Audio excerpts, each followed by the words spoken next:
Merhaba, bugün Çakmak Köyü'nde Enver abiyle birlikteyiz. Merhaba. Enver abi kendi yerini gezdirecek bize. Merhaba Enver abi. Merhaba, hoş geldiniz. Hoş bulduk, teşekkür ederiz. Yavaş yavaş geçelim abi, yerlerini görelim. Geçelim. Enver abi, Çakmak Köyü'nün dışı burası. Evet, burada yabancı yok. Hep amca çocuklarıyız biz. Şu karşısı Çakmak Köyü zaten. Siz burada şehir dışındasınız, yani köyün biraz dışındasınız. Dışındayız, evet. Kaç hane var abi burada? Burada 7 hane var. 7 hane var. Amca çocuklarısınız. Amca çocuklarıyız. Babamızdan kalan bir mülkiyet. Ne güzel. Mülk diyelim. Ne güzel abi. Şöyle yavaş yavaş çeke çeke gidelim Enver abi. Gidelim. Ne yapıyorsun abi? Nereden emeklisin? Ne yaptın? Ben ne ettin? PTT müdürüyüm. Emekli oldum. Reis'de kaldım. Rize Güneysu. Rize Güneysu'da kaldım. Çok güzel. Oradan işte Selim'e geldik. Selim Horasan'dan emekli oldum ben. Hep il dışında çalıştım. Yani 32 yıl hizmetim var. 32 yıl. Evet. Dile kolay be abi. Geçelim abi yavaş yavaş. Geçelim şurayı açalım.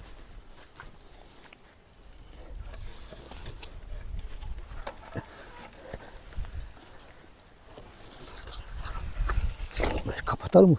Yavrular çıkıp gidiyorlar. Köpek yavruları mı? He, o yavrular Onları da çekeceğiz şimdi. çıkıp geziyorlar. Senin abi. Burası bana ait. Çok güzel. Orası bir amcamın oğlunun. O da yaz olan. işleri müdürüdür adliyede. Kars'ta kalıyorsun, Akşamları akşam Kars'ta. kalıyorsun Kars'ta, gündüz geliyorsun. Gündüzlere buraya gelip burada moral buluyoruz yani. Çok güzel Motive abi. oluyoruz. Çok güzel. Tavuklarım var. Tavuklarım var. Bunlarla meşgul oluyorum. Şunlar patates ektim çuvalların içerisinde. Gel bakalım abi onları da. Bakalım. Çuvalları. Bu da ilk defa yani bizim burada oldu. Hiç önceden ekmezdik, yere ekerdik. Yani Bunlar haksız mı yapıyorsun bunu şimdi? Evet. Yani kendin koyuyorsun. kendim toprağı. çuvallara toprak doldurup içerisine tohum attık. Patates tohumu. Sonra böyle büyüyorlar kendiliğinden artık. Bu biraz keyfi. Hani Keyfi. Evet. Aynen keyfi. çekelim abi.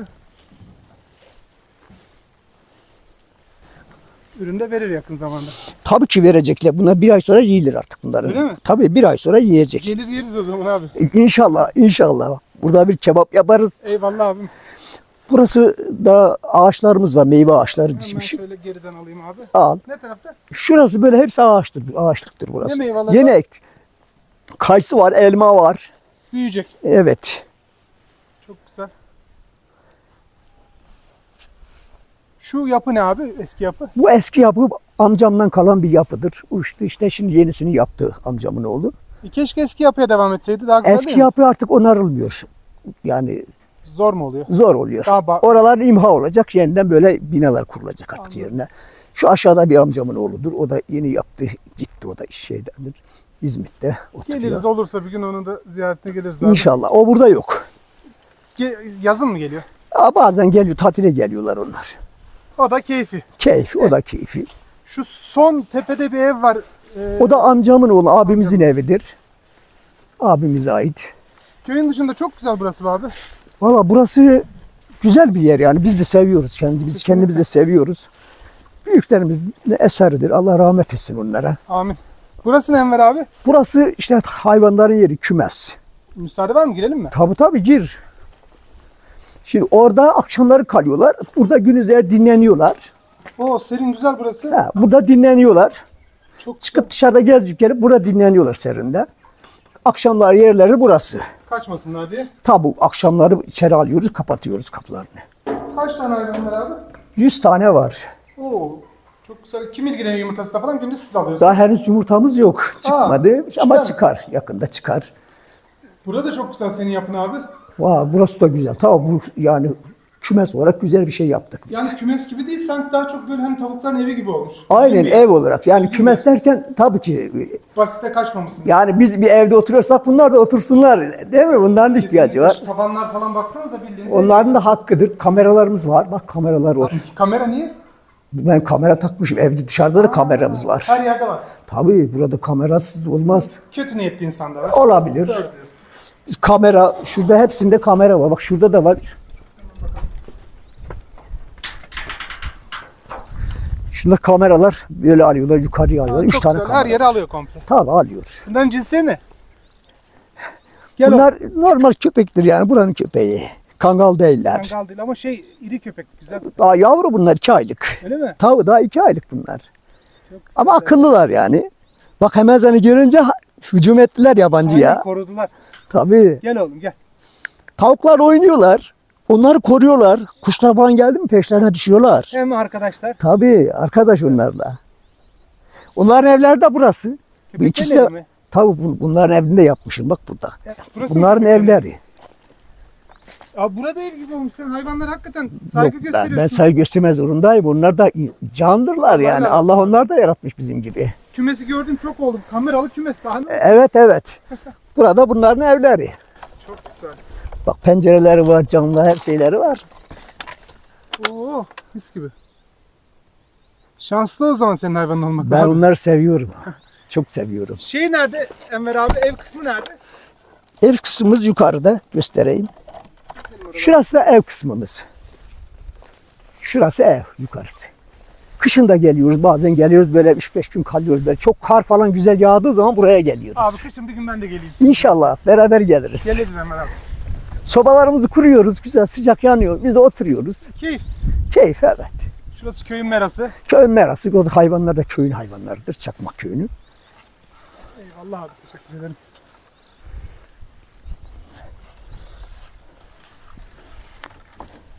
Burası ev. Burası evdir. Çok güzel abi giriş falan. Orası garajdır, arabanın garajı. Soğuktan etkilenmesin diye herhalde çift giriş yaptın. Tabii. Burada kar falan da Çok olmasın güzel. diye. Şurası ne abi? Orası kömürlüktür. Burası garajdır. Arabamı çekiyorum. Enver abi böyle nasıl çıkıyorum ben?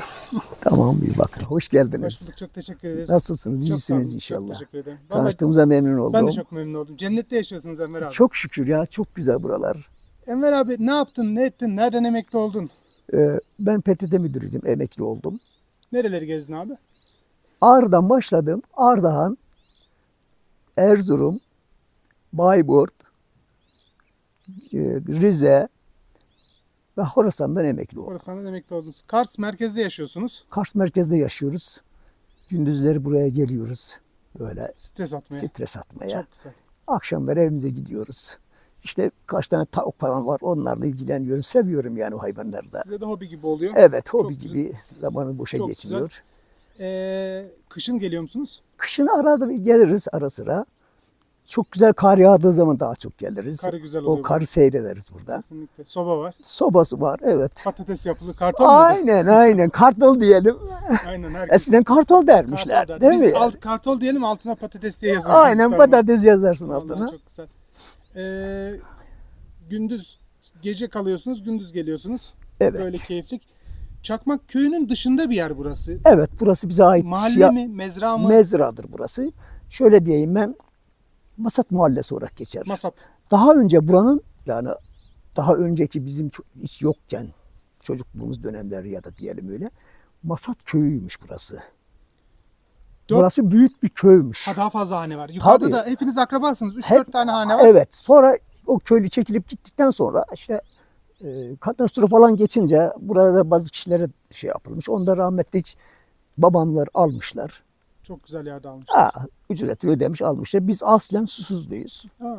Oradan Çakmak'a gelmişti rahmetli dedin. Oradan da buraya gelmişler. Yani köyün içiyle hiçbir alakası yok. Yok, Burası hiçbir alakası ayrı bir yok. cennet. Tabii ayrı. Burası bize ait olan bir yer. Hiç kimse yok burada. Amca yabancı. çocukları burada mı Hep Ömer abi? amca çocuklar da böyle hafta sonları gelirler. İşte yaz tatillerine gelirler. Nerede yaşıyorlar?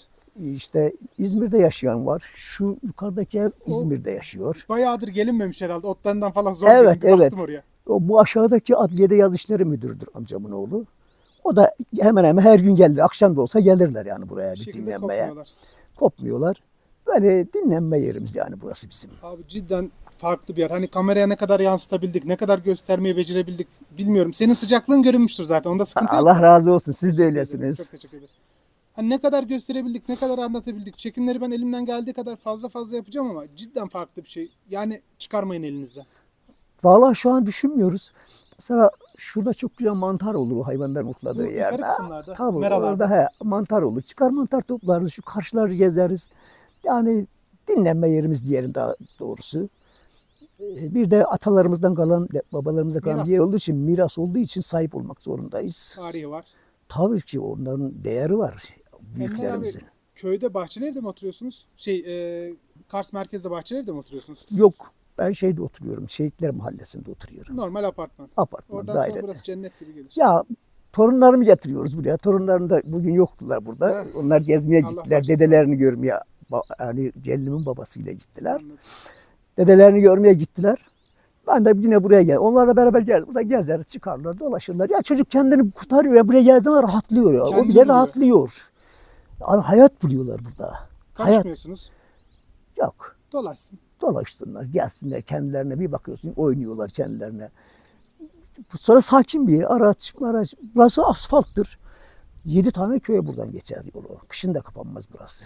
Sizin bu alttaki yol kapanmıyor. Hayır, kapanmaz. Bak Çok güzel. buradan şimdi bizden sonra Hasçitlik var, Haramartan var, Samavat var, Akköm diyoruz. Eski ismi Akköm de, yeni ismi hatırlamıyorum Tamam, şu anda. olsun.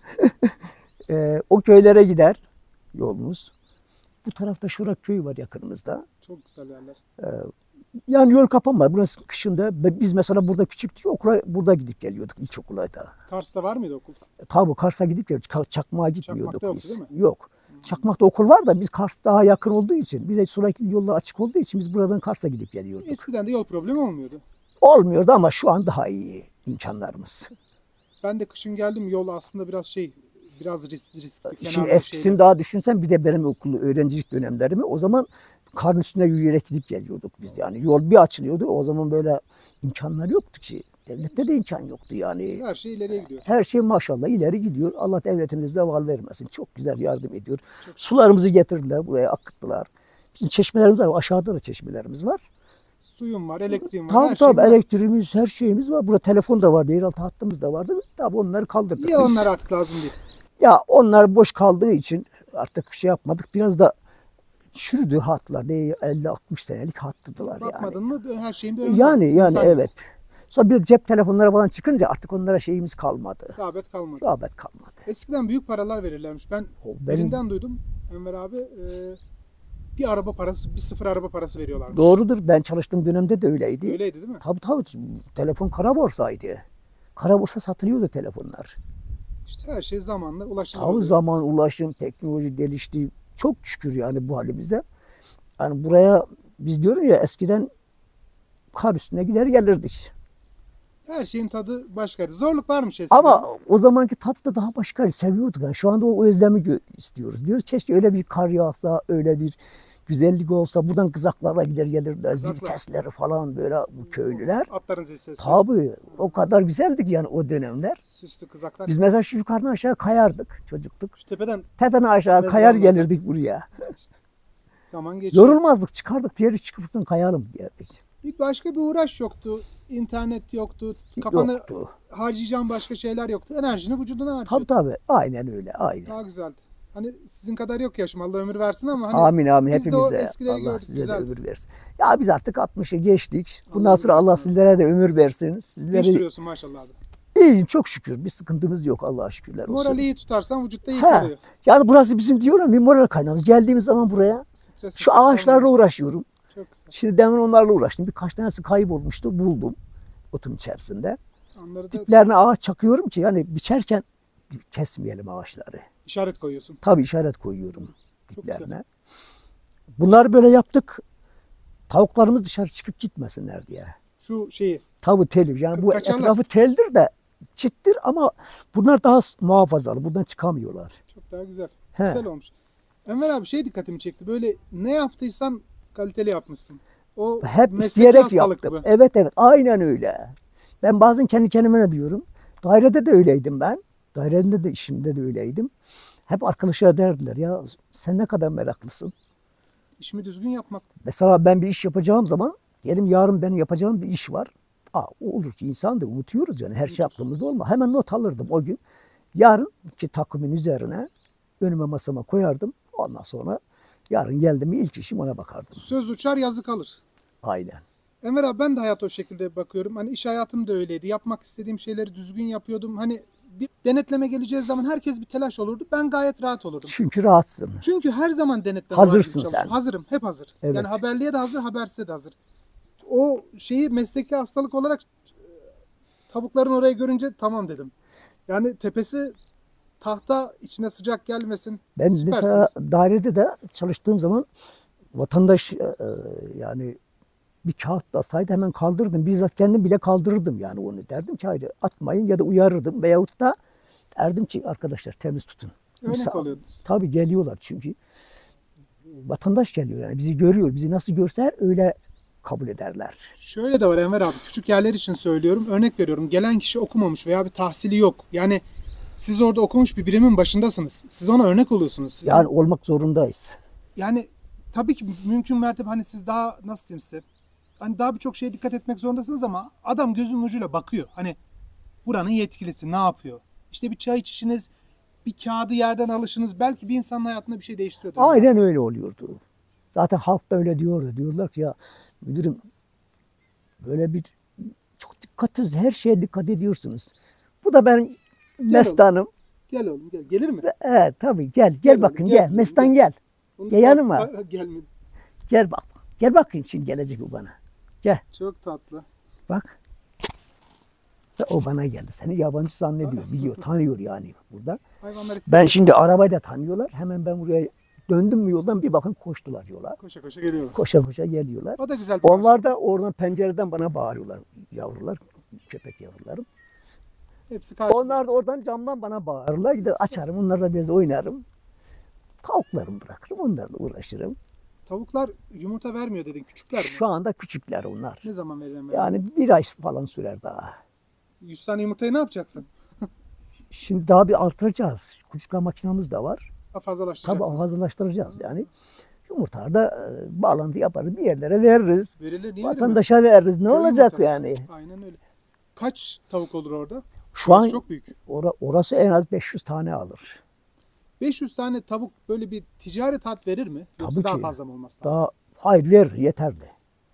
Zaten o 500 tane iyi bakarsan verimini alırsın. Yani çok olmakla önemli değil. Önemli onlara bakmak. Verimli Az olması. olsun verimini alabilirsin. Sen de ona bakım yapabilirsin ki verim alasın. Bir de köy tavukları her gün yumurtlamıyor galiba.